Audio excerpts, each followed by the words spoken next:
A word as well, Theo, on the border force yesterday, UK border force returning Channel migrants to France for the first time. This sparked I'm sure you're more than aware of this, it sparked a lot of people saying, wow, they're actually doing what Reform UK said they should do. They're returning migrants back to France. But of course, the story, as it turned out, wasn't quite as black and white as that.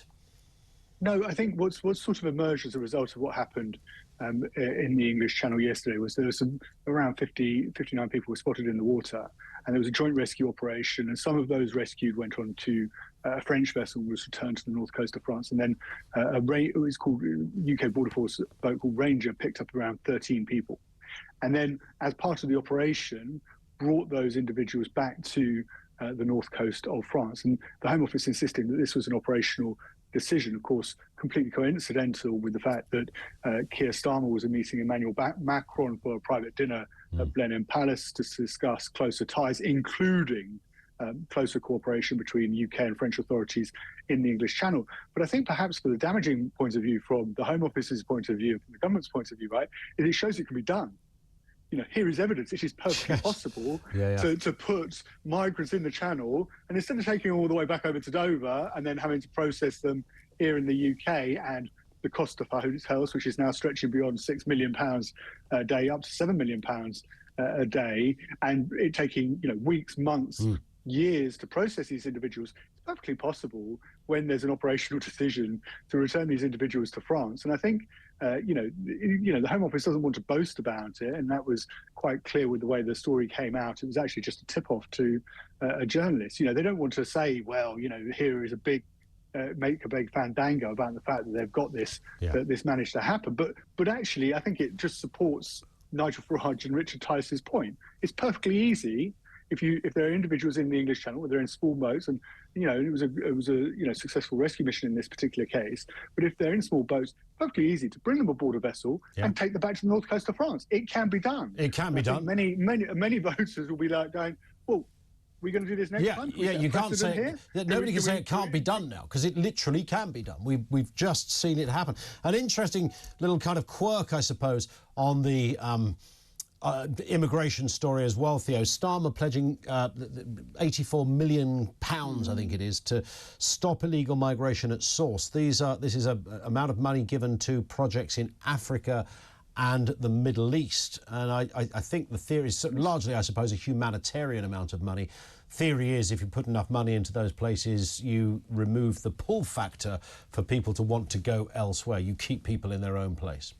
It's just not going to touch the sides. It's £84 million. What are you trying to do? You're trying to alleviate global poverty across North Africa, going into the Middle East as well, and you're going to do that with 84 million quid. And then everybody's going to say, oh, actually, because of that project that you spent with 84 million quid, that we've got better lives, got better jobs, got better livelihoods.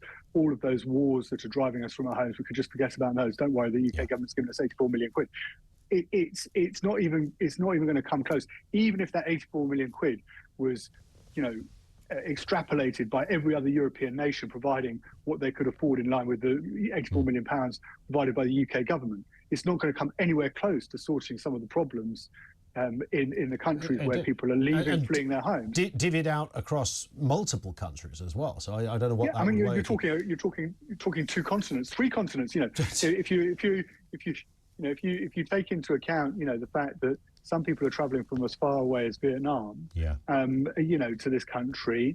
You're talking, millions of people making the journey, not just here to the UK, but to Europe as well. And you can understand the sentiment of what Keir Starmer is trying to do. Yeah. That actually, if you can support these countries, if you can help people secure better jobs, if you can help them ensure that they're not, subject to the ravages of climate change or war or poverty or extreme poverty, that actually people will make a perfectly rational decision that they want to stay where their homes and their livelihoods are. But you're not going to solve that crisis with £84 million. And of course, the government is saving some money because we're not going ahead with the Rwanda scheme. I also just thought there was something quite interesting in that article that I was reading about it, and from what came out yesterday, was actually Keir Starmer obviously has abandoned the Rwanda scheme.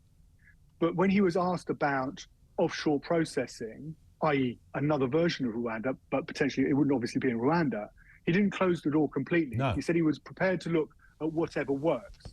And I think there is slightly a realisation that actually that the government may have to go back to creating some sort of offshore processing centre, or taking individuals. And what he seemed to be suggesting yesterday, the Prime Minister, was actually that where you can identify an individual has travelled to the UK from, but actually, rather than processing them in this country, you take them back, or what he talked about being closer to their country of origin. You take them back to their original country, and you make the application, or it's processed in their country of origin. Yeah. So I think actually, it was day 2 of Keir Starmer's premiership. He turns around here and says, "We're not going to do Rwanda anymore." I think it's starting to slowly dawn on Keir Starmer that actually, okay, Rwanda isn't going to work, but simply upgrading the Border Force Command to having counter-terrorism powers, putting £84 million to try and alleviate world poverty here, that's not going to work either.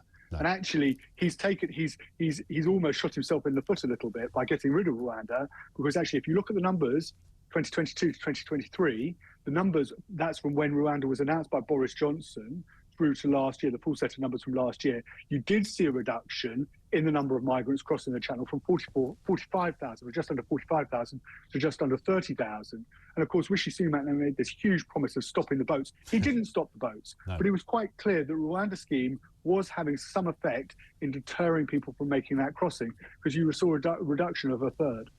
And only yesterday, just a PS to all of that, I think 370 more people successfully crossed the channel.